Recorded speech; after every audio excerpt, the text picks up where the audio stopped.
Good morning, Codger Biker here. I don't know if you can see that, but there is a screw right through the centre of my front tyre. That is never good news. Fortunately, the tyre is still up and inflated, so I'm hoping if I whip that out quickly with a screwdriver and install a Dynaplug, I can fix it properly. We'll see how it goes. Well, being somewhat paranoid about these things, I have two kits here. This one is one that I would probably use if I was out on the road and got a complete flat, because it comes with some canisters of compressed CO2 to inflate the tyre. But today I'm going to try this one, a Dynaplug, which is supposed to be a permanent repair. You simply insert this tool, hello cat, and it leaves behind that inside the hole. Should be easy to push straight in, and if the tyre is inflated as it is, that should be the end of the matter. Of course, I will check the air pressure at the end just to see. So let's give it a whirl. Dynaplug. Now, I believe one of the main problems with this that people have is that this light version is very small, so it takes quite a lot of force to push into the tyre. You can see that the rubber bung slide into that tube. I also believe that people have a lot of problems reloading this afterwards, so I think it's important to keep it clean. They do provide a sort of pipe cleaner, but I think you need some thinners or something to clean it out afterwards when you've finished, so I'll have to remember to do that. Right, well, the first thing I've done, and I think one of the problems some people have had with this, is that there's got to be air in the tyre.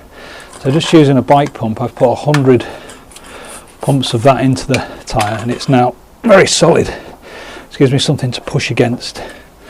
The tyre has actually gone down overnight, which is slightly annoying. I've also marked it with yellow wax crayon, so that should I lose the hole, I can still find it. So my intention is to ease the screw out, take note of the angle, so that when I use the tool quickly to push in, I'll try and put it in at the same angle. So here goes. I'm going to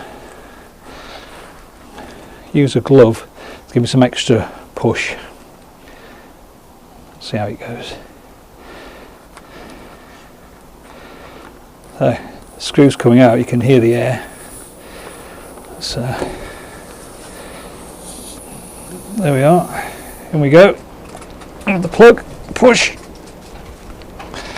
Very difficult to push it.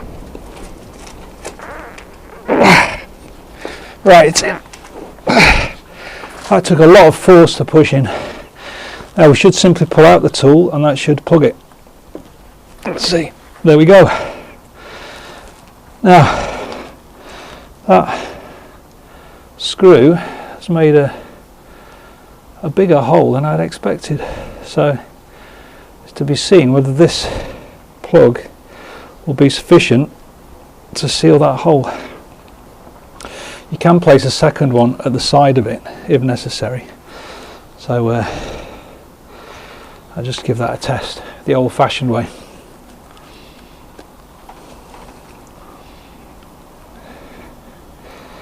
When I worked in a garage, there wasn't really any substitute for human spit. It does actually seem to have sealed it. So I shall get some cutters now and cut that off. Then I'll inflate the tyre with a proper pump and with a proper pressure measurer and see that it keeps its pressure over a certain time. And there's the offending tack or screw. What a bitch. So what I'm doing now is I'm inflating the tyre to about 35 psi.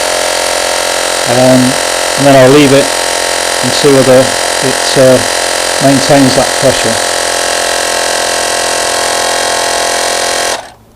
So 35.5 or so.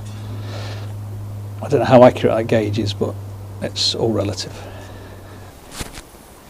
I do know that some people have stated that once they've used the tool that they can't get another one of these back inside it, so I'm going to give it a try and leave it in there if it will go in.